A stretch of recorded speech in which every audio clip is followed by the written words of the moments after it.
right, everybody. So today on the podcast, we have Cornelius Parkin. How you doing, man? I'm doing great. How about yourself?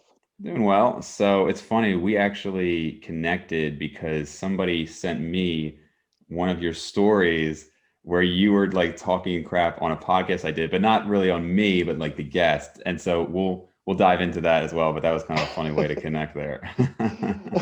It was funny because I had that story up for it mustn't have been more than 30 minutes, and I got a message from you. What is this smack talking? Uh, now, yeah, your podcast has always been like extremely informational. You've had great guests on with very good, impressive backgrounds. I mean, Scott Stevenson, Mike Isratale. Right. So I've been watching all your videos whenever they come out. And so one evening, it was my wife and I, and we're watching the video we are talking about, and we're just listening, and we are like, number one, this guy sounds to me like he's a little bit drunk, which then it did kind of make sense then when he started talking about the wine barrel in the back Right, of the right. van.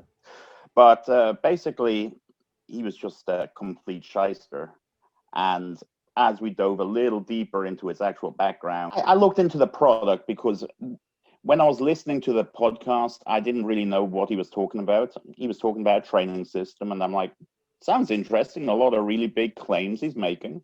And then when I actually looked up the product, I realized it's basically some bands and the Right, handle right. that it's extremely highly overpriced, and he was just making ludicrous claims about it, to be honest. But it made me laugh because I had seen, you know how random ads pop up in Instagram all the Right. time. I had seen the advertisement for that, I don't know, a couple of weeks prior, and I had kind of laughed at the very notion of it. I mean, Yeah. doing a bench press with the band attached to your back and Right. just eh, it was funny, but and then I talked with Scott Stevenson about it, and Scott always dives into everything so deeply. So he quickly found out that even the guy's so-called qualifications were basically like a mail-in. Right, Mail. right. So, but yeah, I mean, you made a great little video after that explaining the truth, Yeah, it and was kind of but funny, like, yeah, you did it in such a good way, though. I have to give it to you because you didn't blast him. You just gave your opinions. So right. Well, that's what I thought. I was like, let me try to be, objective and give like, some pros and then the cons and whatnot. And it was up for like a week and it was just like my normal responses. And then I woke up to like just being blasted with comments and I was like, what happened? And somebody posted it in his Facebook group. And it's so funny because like it's just one of those things where I was talking with a few people about it, and I was like, "There's just no way when somebody's like that entrenched in like their idea, it'd be like I don't know if Kim Kardashian put out some like product, some makeup product, and some like scientist showed no, actually, it's not really any better than anything else. It's really overpriced for what it is. It wouldn't matter if everything you said was objective and factual. Her millions of fans would just be like, "Have you even tried this product? How do you even know?" So it is what it is. I've had my experiences with the online trolls, as you call them. So Right. yeah, I fully get that. Yeah. Did he ever reach out to you personally after that? He did not. He did call me a little bitch, so that was funny in Oh, his Facebook group. I mean, that says it all, really, doesn't it? So Right, right. Yeah. So, I yeah, mean, it is what it is. yeah. So, what is your background? Because I remember telling you, I had actually seen you on bodybuilding forums years ago. I mean, I've been on the forum since I was like 13 or 14 years old. And I don't know which one specifically I've seen you on, but your like icon, like your avatar that you have on Instagram, I have seen that a number of times. And so I know I've seen you from the forums, but like just give people some of your background in this space. Gosh, so I'm 34. I started lifting when I was 12, and it was something I just got into right away. And I just put as much time as I could into, and kind of like a nerd when it comes to studying these things. And back before social media, all we really had were forums. Hmm. So I was like a member on, oh, it could have been like a number of forums that you saw me on. I'm not even sure which one it was. Yeah. But I was a moderator on a couple of UK forums. I was an approved trainer on That Be True, which Hmm. the name makes it sound funny, but it was like the most scientific forum you could get in regards to like pharmaceuticals, peptides, and Yeah. this, this kind of topic. So yeah, I loved forums, man. And it was a hard move for me to go from forums to social media because I'm really not a big fan of how it works in general, Yeah. because it allows people without any true knowledge to manipulate the system and get themselves into a position of authority. And then they go and, they sell their programs or they sell their really overpriced coaching. It's something I deal with every day. So I'll make a lot of stories on Instagram where people will then share their coaching experiences with me. Mm-hmm. And I did this the other day, man, and I had well over 50 responses. And I had everything from one lady who paid, it's a well-known team. The guy who owns it is a men's physique Olympian competitor. So, of course, a great physique, a big Right. following. But she paid him $7,000 for a year in full. Okay. And he sent her a copy and paste plan. And after 1 week, she wasn't happy because they weren't even fully replying to any of her questions when it came to the plan. Oh, And wow. I saw the dialogue, man. It wasn't like she was pestering or doing anything. She was asking basic questions. Yeah. Right. And then there's a lot of coaches out there, dude, that they're basically acting like a doctor, right? They're prescribing all these clients enormous amounts of different performance enhancing drugs. Right. And I just have a real problem with that on many levels because I've seen the after effects. I have all these different people send me these messages, a lot of girls who do bikini. Mm-hmm. Basically, they'll have a coach who'll say, okay, so this is your diet, this is your training, and these are your supplements. What they fail to tell them is these so-called supplements are anabolic steroids, thyroid hormone, even drugs like DMP, which is Yeah. It's nuts. it's absolutely ludicrous for any coach to recommend that to anyone, especially to a female, because I mean, it can make them infertile in a matter of days, so it can ruin them for life.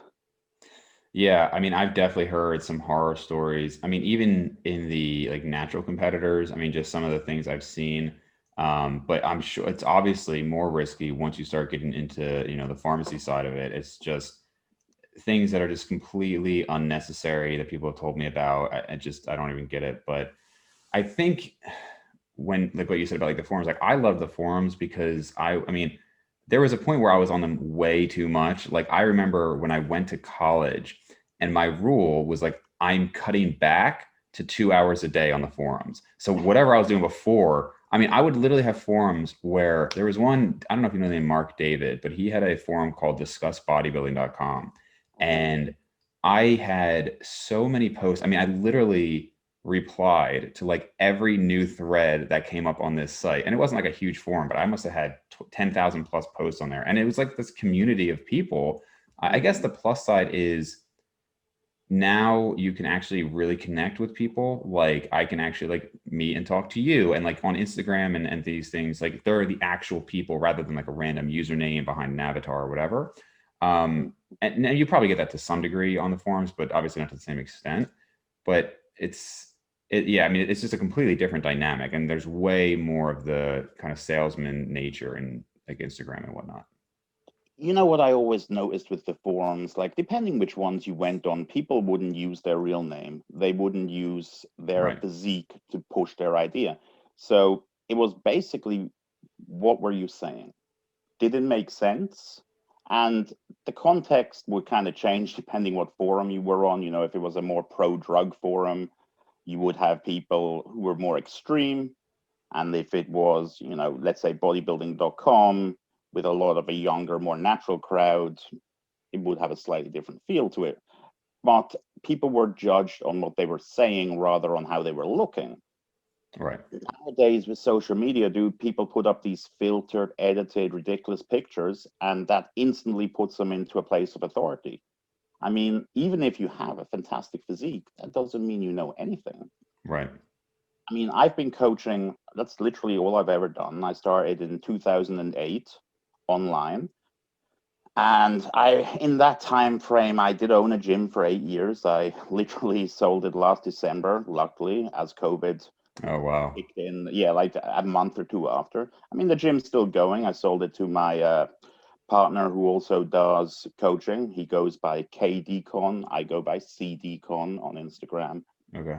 So he's done really well with the gym, but just in general, the coaching industry, it's completely unregulated.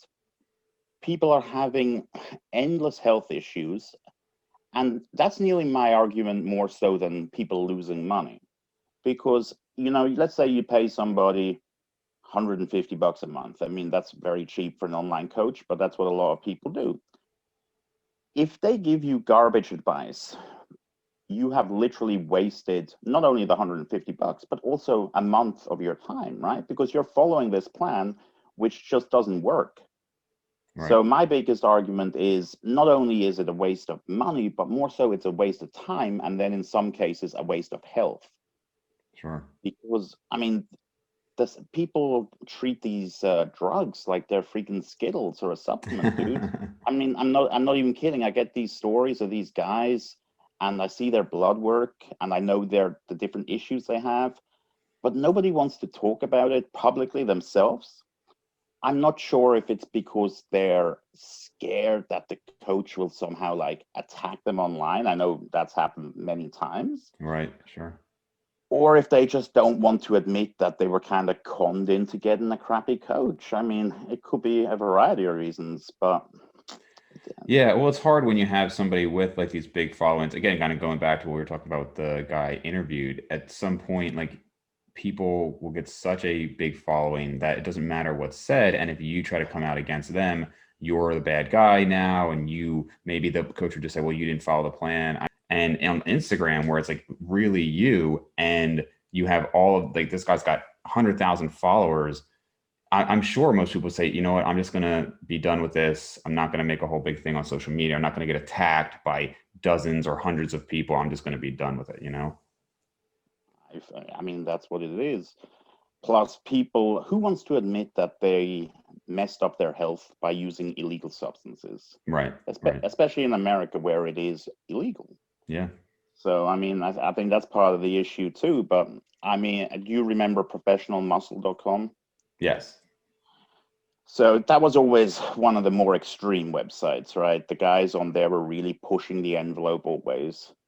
And I find it kind of ironic to look back because 10 years ago, all the posts were about these extreme doses, these blasts. Now you go on there and it's about cardiomyopathy, kidney transplant, all these health issues that they've suffered now 10 years down the line. Yeah. So my big issue with a lot of these coaches nowadays is in the short term, okay, maybe your clients look great, you get a trophy, but 10 years down the line, they're never going to find it worth it if they have severe health issues.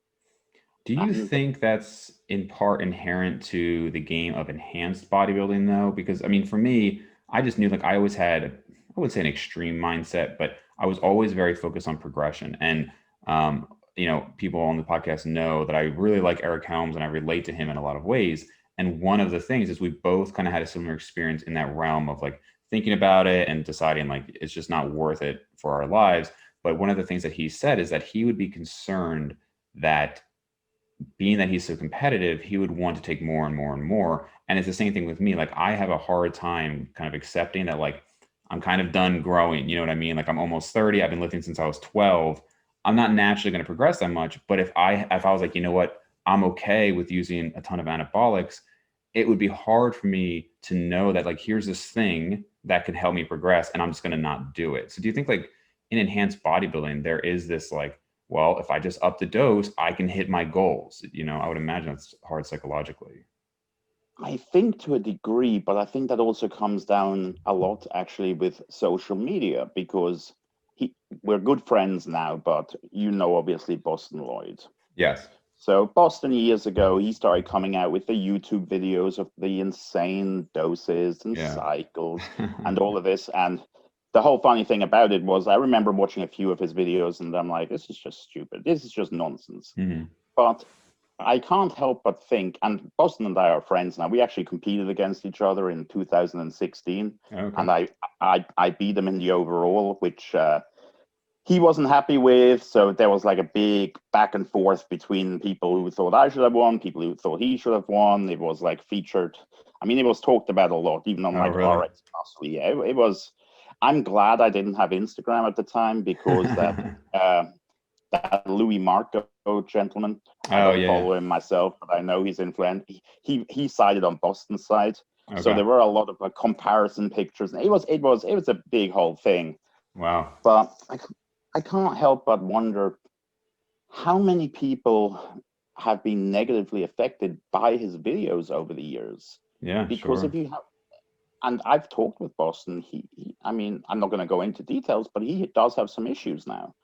And he's younger than I am. I believe he's about 30. So, I mean, there are consequences to pay. And if you have like this whole, it's like a niche culture, really, isn't it? This up the dose, hope for the most approach. Yeah.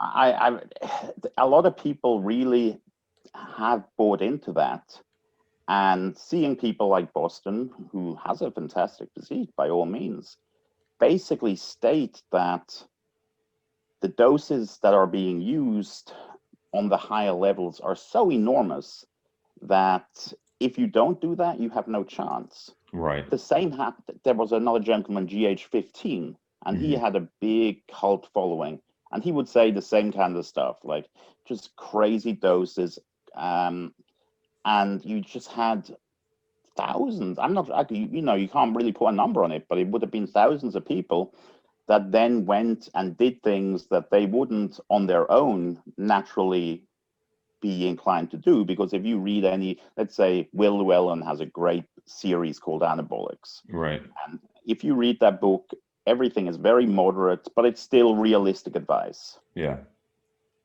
Then you get these guys who are basically quadrupling whatever is written in there, and if you look up to somebody and they're saying you need this and this much just to even see an effect. Right. I mean, I had an argument with a pretty well-known English coach who coaches a lot of female clients on Facebook, and he was arguing with me that females needed to use 300 milligrams of Primobolan a week for it to even work, which Wow. is it's completely ludicrous. I mean, Wow. Yeah. not even close to true. But a lot of people will listen to him. They'll follow that advice, and that's why we see so many ladies who have really, really negative health effects. And I'm not just talking about, like the deeper voice from the enlarged vocal cords, increased, hair loss. I mean, other issues. Like I have a lot of female friends who've had like cancer scares from anti-estrogen use. It's Really? just, yeah, man, but no one really talks about it.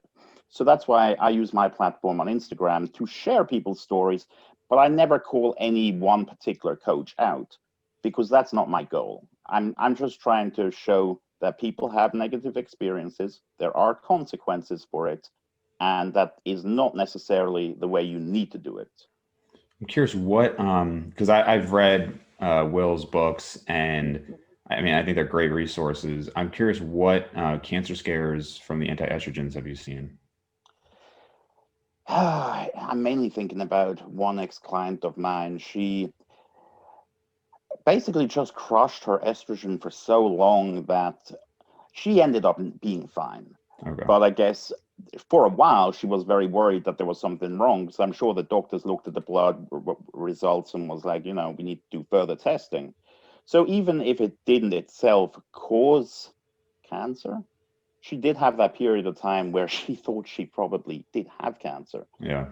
And then if you look at a lot of, I was reading an article yesterday on oral turinabol because that was used by the East German swim team back in the Olympics, back I think in, what was it, 87 or 76, I can't remember quite the year, but a lot of those ladies who were given that drug as teenagers, they did go on and develop, a few of them developed cancer. They had just a whole lot of side effects down the road. Mm-hmm. So my problem is people are thinking about today, next month, this year.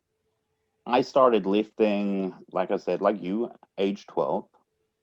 And I have seen all these people that have really pushed the envelope, and some people who didn't even push the envelope that hard end up having issues 10, 20 years down the line. And the hard thing is, guys who are in their, let's say you're 24. If I say to you, look, man, in 20 years, you're going to probably have some issues. A lot of these guys will be like, 20 years, that's nearly, that's forever away. That's not, that's Right. not no issue.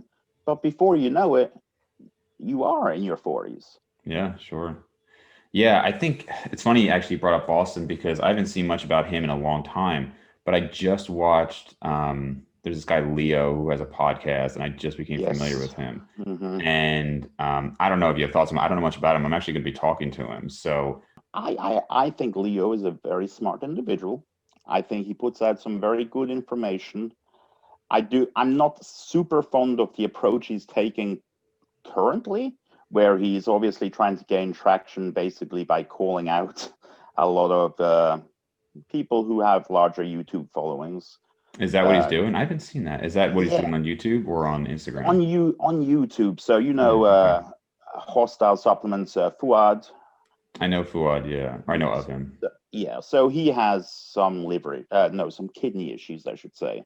And on pretty much every episode that Leo's been putting out, he's been mentioning these kidney issues. Okay. So obviously you're getting cross-platform interaction that way, and he's getting more followers due to that. And hey, look, build your following any way you want. I'm just saying myself, I'm not a huge fan of using that approach to build yourself up, Okay. by kind of attacking other people and pointing out their issues overly.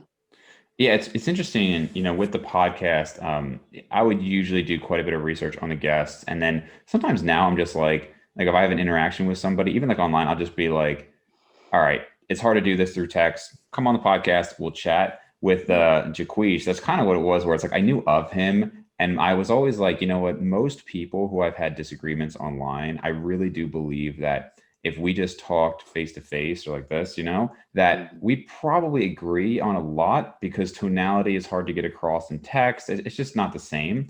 So Jaquish was the only person where that didn't happen with, where even after we talked, I was like, oh no, it wasn't so great. But with Lex, somebody mentioned, and I'll have to find a comment, somebody mentioned I should have him on. So I looked into him and he's got some interesting stuff. So like I said, we're going to talk later today. But he had Boston on his channel and I kind of like watched it, I don't know, maybe 1 or 2 weeks ago. And I think Boston is like 28 years old.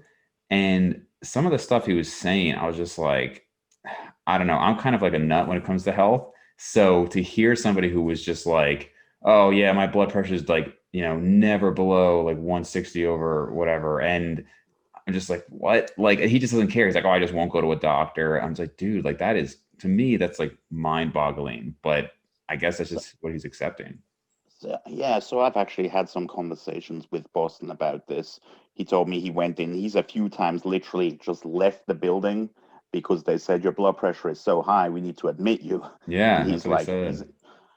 and I suggested to him some various interventions he could do, like an ACE inhibitor or an ARB. Hmm. But he was like, he said, I tried an ACE inhibitor, I believe it was, and I didn't like the side effects, which to me is kind of ironic. Someone who can handle all Right. the side effects on these enormous other drugs, and then something like an ACE inhibitor, it's like, no, this is too much. I can't handle Right, it. right. I know that is pretty funny. Mm. Um, but yeah, man, that whole culture, it's just something that like I used to, and I said on podcasts, I considered it when I was like 21, 22.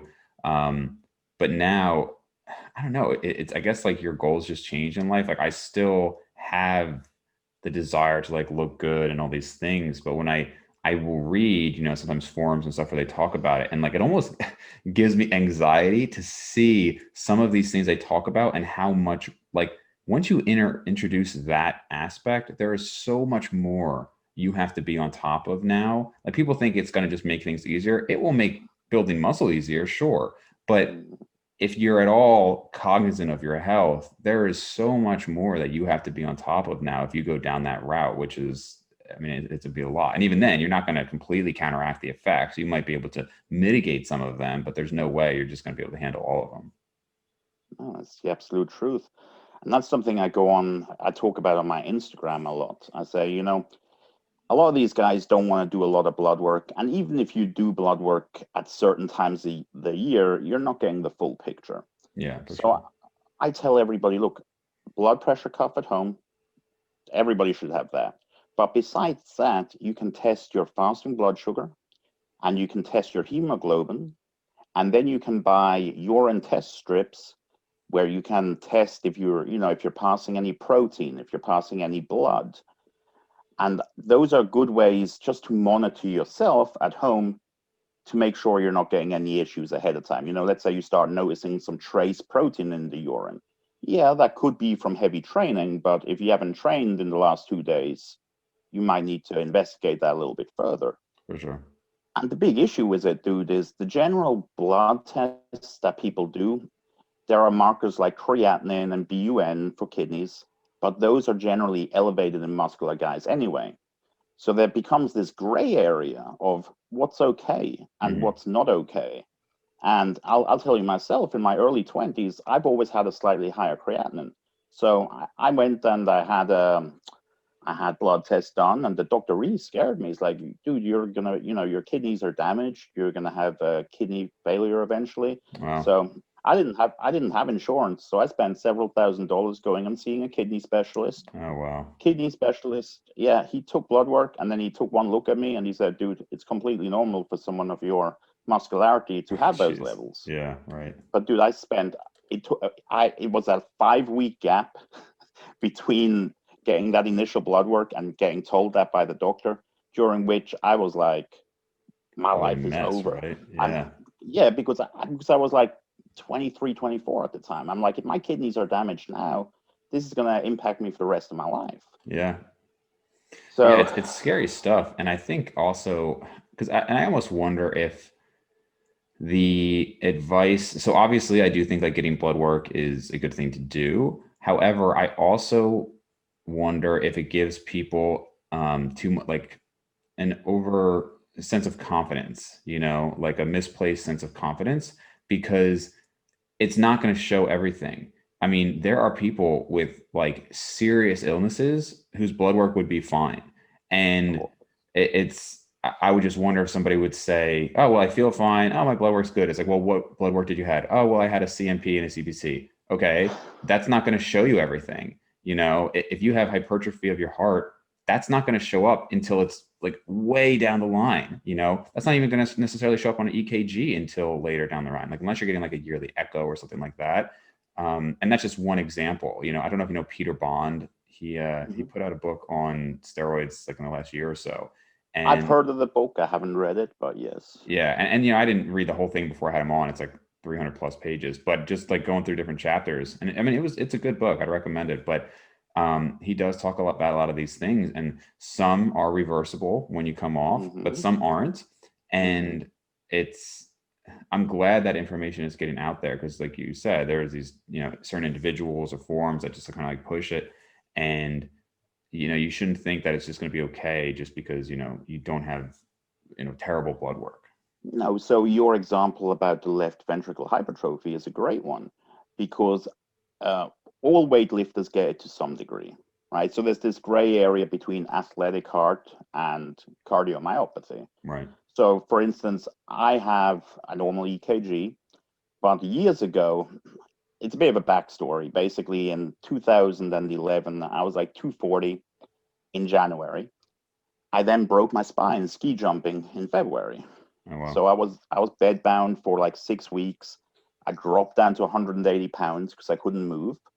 And Wow. then I rebounded back up to 230 in a matter of like 6 weeks. It was just muscle memory is amazing, came back.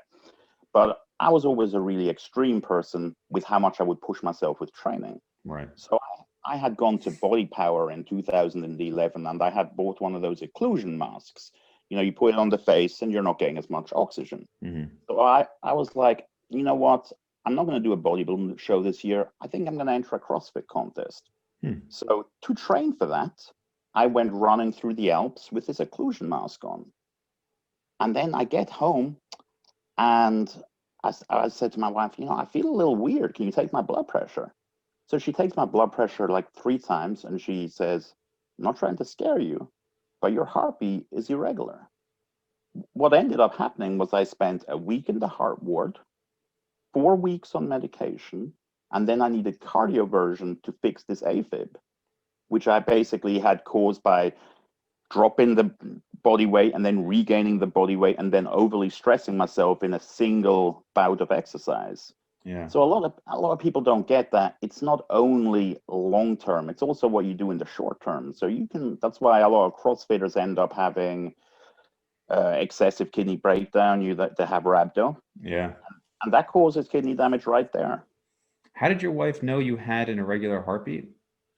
When she was trying to take my blood pressure, she wasn't able to do it. We do it manually. Oh, okay. So when she was trying to listen to it, it was not even. Oh, okay. Gotcha. So yeah, so I had all the tests done, and my left ventricle was 14 millimeters, that's like the top end of athletic heart. Yeah, right. So dude, after that, I was like, I'm not going to become a professional bodybuilder. That's not my goal. I actually have a pro card in one federation, but I don't even mention them because I'm affiliated with the NPC. But after that, dude, I didn't take anything again for years. I did some shows in the NPC naturally. I dieted down. In 2010, I competed at 210. In 2014, I was in perfect shape at 185, but I kept going to 176 because I knew I wouldn't win as a light heavy. Wow. So I won a couple of really big NPC middleweight class shows back when a class would have 12, 13 people in it. Right. So I have the experience of dieting down enhanced and dieting down naturally. So you did it naturally after being enhanced, which is pretty unusual. Yes. I did it. I had been off everything for over 3 years at that point. Wow. And you competed almost 30 pounds later, or actually over 30 pounds later. Yeah. I did it because I don't have body dysmorphia. Everybody does to some degree, otherwise we wouldn't lift weights.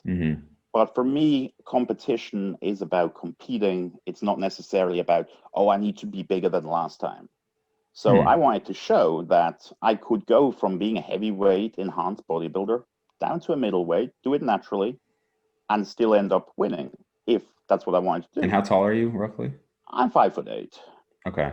So, I mean, 5'8" at like a diced 180 is still really impressive. Yeah, I was 176 in the quarter. It was hard to make the weight, but yeah. Yeah. See, that's interesting that you say, well, I'm about competing, not just being like bigger than last time, because that's kind of the opposite of what a lot of people say with bodybuilding. They say, don't focus on other people. If you progressed and beat yourself last year, you've won, because you don't know who's going to show up that day. And, I kind of agree with that. I mean, it's a personal journey. But the motivations to compete, that's what varies. Nowadays, everybody wants to become a pro because they give out like 1,000 pro cards a year. Right. I mean, right. like 1/3 of my clients who compete turned pro this year. Are they great? Did they do awesome? Of course they did. But it's totally diluted. Getting a pro card isn't nearly worth what it used to be. So for me, competing was always just a personal challenge to see what I could do. And I was like, I've done this enhanced. I've been really big. Let's see if I can do it just 100% naturally. Wow. And how did you feel relatively? It's interesting because when you diet enhanced, in a way, it's harder because you are a lot more hungry. I was definitely felt a lot more hunger when I dieted enhanced. When I dieted naturally, honestly, dude, the last 6 weeks I just felt like walking death. I mean, it was hard. I would have my wife go for a walk with me each day, and she'd have to walk beside me just in case I started to get hypo and would start to fall over. Yeah. When you were natural? Yes. Yes. You have to think though, because I was in shape at like 185, so I did diet off nearly 10 pounds of muscle. Wow. And that was already a lot smaller than I had been for the past, nearly decade. So it was really tough. So you were using for maybe like 7+ years prior to going natural. Is that about right? Or how long? No, 3 years. Oh, 3 years. Okay. Yeah. So I did powerlifting when I was younger, 2005, 2006. I didn't use PEDs during that time until the very end. I was the first teenager actually ever at 198 to deadlift 733 pounds. It's been beaten now. It has been beaten now, Yeah. but it's still something I'm proud of. But I knew that powerlifting was very unhealthy for me because I would constantly have nosebleeds underneath those maximum lifts. Wow. So I kind of had to make a choice. I was like, either I stay on the Irish powerlifting team, which is great because it's like a national sport over there, or I go to college in America. So I went to college in America, and over here, powerlifting isn't really, it's not a national sport. I mean, Right. it's the niche sport. Yeah. So I didn't see the point in continuing and competing in powerlifting. So that's when I started to take up the interest in bodybuilding. Okay. So I competed enhanced in 2009, 2010, and then right after that, I broke my spine, and Yeah. it came apart. Yeah, So you were only 2009 and 10, you must have been what, like 23, 24? yeah. So, but that's interesting. So basically, in your experience, being enhanced, even just for 3 years, and I'm guessing from our conversation, you weren't going crazy with the doses.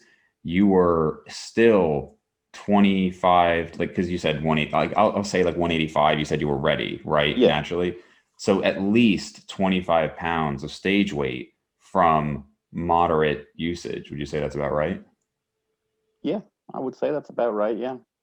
Yeah, because I mean, it's just interesting when you talk to different people, and like obviously there's going to be a huge genetic response to what you take. So not everybody is going to add. I mean, I'm sure there are some kind of not non-responders, but like low responders who even if they took a ton might only put on 15 pounds of stage weight. But it's just interesting when you see some other people say, "Well, it's just like the icing on the cake. It doesn't make that much of a difference." And I'm like, dude, that is ridiculous. It is ridiculous to say that. I mean, imagine if you use some of these like pro muscle GH15 doses. I mean, you might have 40 or 50 pounds of muscle added to your natural stage weight. Oh, without a doubt. Yeah. Without a doubt. That's my whole argument about people and their ridiculous dosing. You really don't need a whole lot to get a good response if the actual base is there. So I see a lot of Right. people who are basically going from not untrained, but total gym bro, and they want to compete in 6 months. So they try and make up the difference by taking a ton of drugs. Mhm. Uh, that's really the wrong approach with it.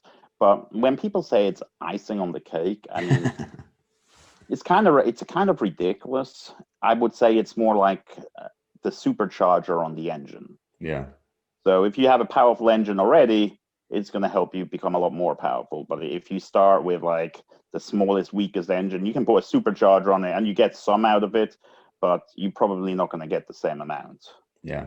Yeah. And that's why, something I'm going to have a conversation again with, Abel Chabai. He's got his Mm-hmm. podcast. And I think when you have good genetics and when you've been on gear for a while, I think you just Mm-hmm. almost forget what it was like to train naturally for some people and what like the normal response is. Because like let's say you start taking something and like you're a year into using gear, and then over time like I don't know, you can put on 20 pounds. You might come up with some ideas, right? For, oh, training this way, this exercise. And because you're growing through that time, you're like, well, this is working. But it's like, yeah, but if you did something completely different, it also would have worked. So it's not that I don't take advice from enhanced guys, not at all. I think some of like, again, like Scott Stevenson, some of like these like extremely knowledgeable people, John Meadows, they're pretty open about being enhanced. It's not that. It's just, I do think you just, you kind of like forget sometimes of like, that might not be the best thing or that might not work for a natural as well. And it's not that the same principles of muscle growth aren't there. It's just you have something that's going to work regardless. So you can't know for sure. Yeah, of course. Plus, protein synthesis just stays on longer when you're taking steroids. That's Oh, why you have these guys who train everything once a week, which is something I'm personally not for anybody, but a lot of people do it and they have great success, like a shoulder only day. And, right. everything is just trained. I mean, protein synthesis in an advanced athlete is only really turned on for maybe up to 48 hours in most cases. I mean, if Yeah. you're not trained, maybe 72, but So do you yeah. train your natural clients versus your enhanced clients differently or significantly differently? To a degree. It because I don't train anybody the same because everybody responds a little differently and can handle a different amount of volume and intensity. And what I found though with a lot of enhanced lifters is because their muscles and their strength go up so much faster than their tendon strength that Hmm. they nearly need to lift. I'm not going to say lighter is the wrong word, but definitely a higher repetition range, because I see it constantly where these enhanced lifters' strength keeps going up and up and up, and then they blow out a tendon. Mm. So, I mean, and I've blown out some tendons, so I fully understand that. Yeah. I over the years of lifting, you develop bone spurs. So I had bone spurs on both of my elbows. And in 2007, I ended up actually tearing my tricep right off the bone doing deadlifts of all things. Oh, wow. So yeah, and then after I tore the tricep, I came back really quick, and about 4 months later, I was like, I'm gonna do a little push-pull meet just to prove to myself that I'm all back to normal. Hmm. I go to this meet and I tell myself, look, don't go heavier than 315 on the bench, and then just do a really big deadlift. So I did the 315. It was like a feather. I threw it up. So I got greedy and I said, you know what? I'm gonna do 335. And as I lay down on the bench, I thought to myself, Cornelius, your tricep isn't going to tear again. If anything's going to tear, it's going to be the pec on that side because it'll have got weaker over the months of not training. I literally thought that. I brought the bar down and the pec tore right off the bone. Uh, So and what was like for reference, your best bench? my best, I never hit 500 row. I've hit like 455 for like a triple. Wow. And 455 for a triple, and yet 335 tore your pec. Yeah, but that really was because I had, once you tear your tricep, you're in a sling for 8 weeks. Yeah. And then after the sling, you start doing your rehab, and then they say, okay, you can start building back up. But you have to think during that entire time, my pec just got weaker and weaker. Right. So yeah, when I brought the bar down, it was just too much. It was just too much for the tendon. It tore it right off. So relatively strength wise, at that time, that 335, like you said, 315 went up like a feather. Like, would you say 335 was still easy weight for you? Like, it didn't feel hard? Yeah, it was for my entire body. It was, but obviously for my pec tendon, Yeah, it was not. that's really Something interesting. else you have to keep something else in mind, though. I'm 5'8", but I have a 6'2" wingspan. That's why I'm Wow. really good at deadlifts. Right. So for me to do a full bench and I don't do the arch or anything, I really have to bring my arm down and back really far, which Hmm. puts a ton of stress on that Hmm. tendon. Interesting. So Yeah, it, so I am 6'1" and I have a 6'4", arm span. And so again, deadlifts were my best. I have very long legs for my height too, so my squat was always trash. It's funny, I just found a video from when I was like 20 years old and I did 405 for 12. And for me, I was very happy with it. I mean, I was like 170 at the time. So I was pretty happy with that. I've never been like a super strong guy, but yeah. what started to happen, and it's very unusual, I started to get pec pain from my deadlifts. And I guess the pulling on it, I Mm. mean, it literally on that 12th rep, it felt like if I do one more, my pec is going to tear, which is insane to think of a pec tear from a deadlift, but that's what it felt like. And I fully believe that because I've many times tweaked my pec while doing deadlifts. So Yeah, it's it's crazy. the yeah. But yeah, it's funny. I just don't have an interest in one rep maxing anymore. Like, it's funny to see my evolution over like 5 years or so because I don't like. I look back on some of my old workouts, and it seems so heavy to me, even though I'm actually just as strong for reps. Like, Mhm. yesterday I just did 225 for 14 on bench, which again, I mean, for me, I'm happy with it. That's really good. But I look back on, when I was doing like 285 for five, which is probably in the same realm of strength, but I look at that and I'm like, that just sounds so heavy to me now because I just don't go above 225. I just do more reps.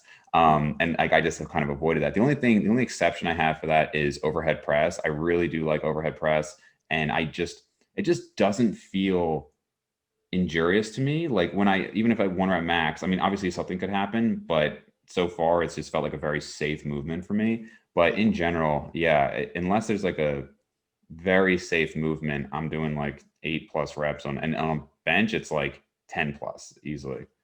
I'm fully of the same opinion. I think doing heavy, low rep benches, I feel like there's like a number, and once you go over it, the chance of injury just goes up, even for like a strong dude.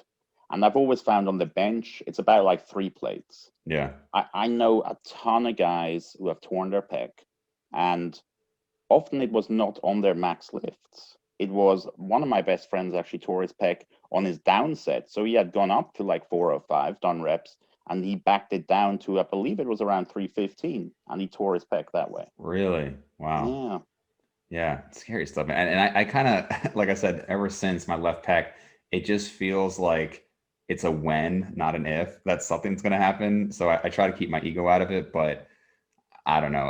I wouldn't, this is going to be like, I'm going to reference this podcast when I eventually tear my left pec, and I'm going to say, see, I knew, I knew it was coming. So do you do a lot of stretching and just general mobility work? I mean, how is your shoulder mobility? It's not great. I used to do a ton, and then I got to the point where I was doing literally like an hour a day. Like when I was like most obsessed with it, I was doing like an hour a day of various like prehabs. Yep. I do the, I'm sure you're familiar with Dante's broomstick stretch.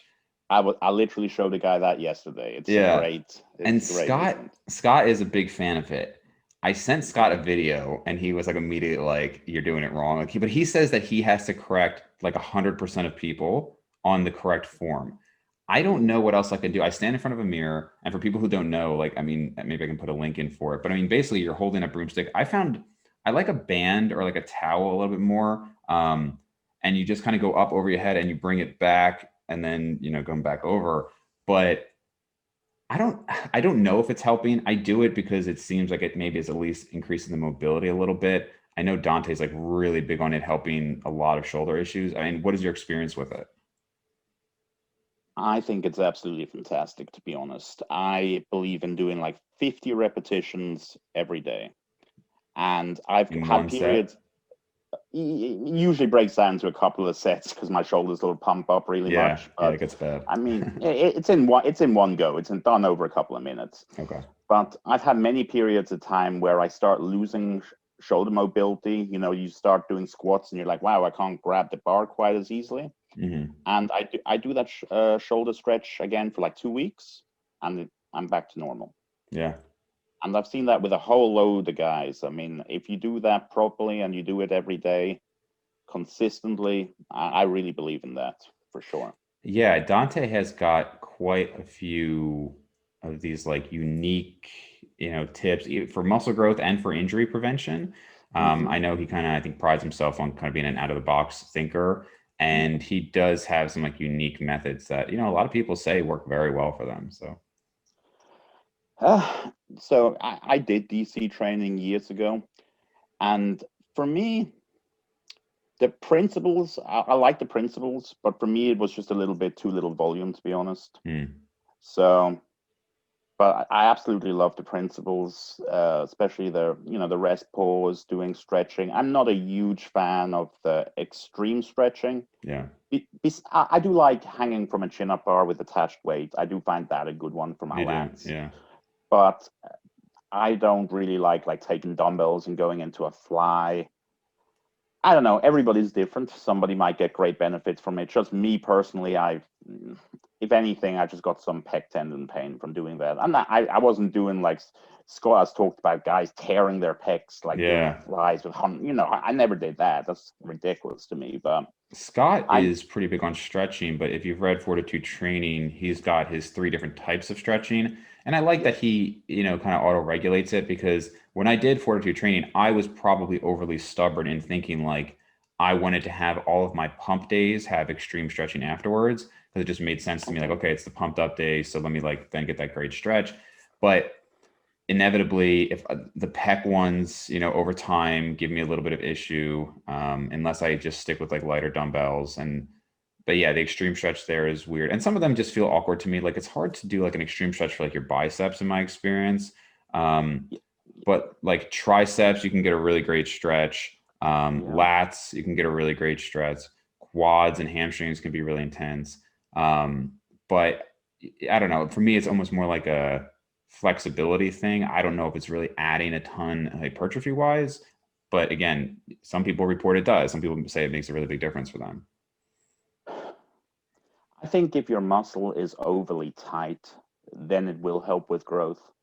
But I don't think that if your muscle is, in a good condition to start with, that it'll really add a whole ton. I can't say that I've seen that happen.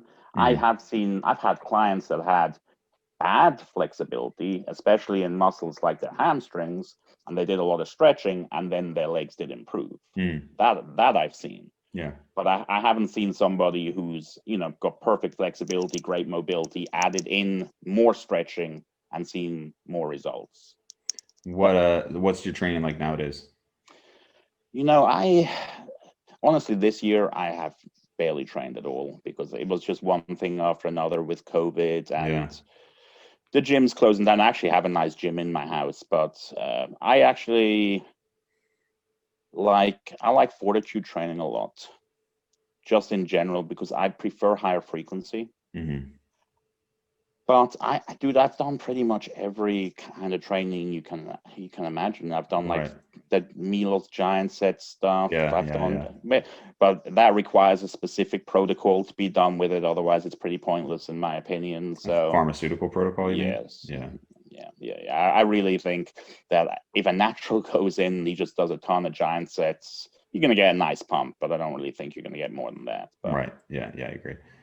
Yeah, it's funny, like over the years you start to realize, like, I don't know when that clicked for me, maybe probably around like my low 20s, where like, you find a routine, you're like, maybe this is going to be it. And I was never like a program hopper, which is a problem. It wasn't like, oh, I'm going to do this one for 2 weeks. Oh, wait, what about this one for 2 weeks? It wasn't that. It was just, you just kind of hope that there's going to be something that like is that next level.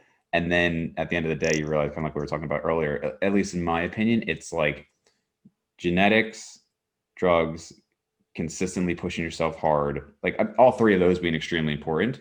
And then it's, what's your frequency? Nutrition is obviously huge too. Like, it's hard to say like a percentage. I just think like, if you don't have the genetics, that's going to be a huge problem. If you don't have the like consistently training hard, that's going to be a huge problem. And if you don't have the nutrition, that's going to be a huge problem. After that, everything else is a lot less important, I think. yeah, I fully agree with that, and I've actually discussed this on on Instagram many times. Because, in my opinion, genetics aside, training comes first because you have to give the body that stimulus. You could eat the perfect diets, everything's perfect, but not train. You're not going to gain any muscle. Sure. But we've all seen guys who eat, three robust meals a day, and they train really hard, and they got great physiques. Yeah. So, in my opinion, training always has to come first. And then after that, we have the nutrition, we have the rest. And then I believe the super supplements basically just take you up above. It's like I said, it's like a supercharger on the engine. So it just makes everything work a whole lot better. Yeah, for sure. Well, man, I really appreciate you taking the time to talk. I will definitely have to get you back on the podcast. And now we talked about your coaching today. If anybody is interested in getting coached by you, I don't know if you have slots open now. How can people reach out to you? Easiest is Instagram, CDCon. So yeah, Cool. that's CDECON. Cool. And I'll have links to that below. Thanks, I man. appreciate it, dude. Yeah, no problem.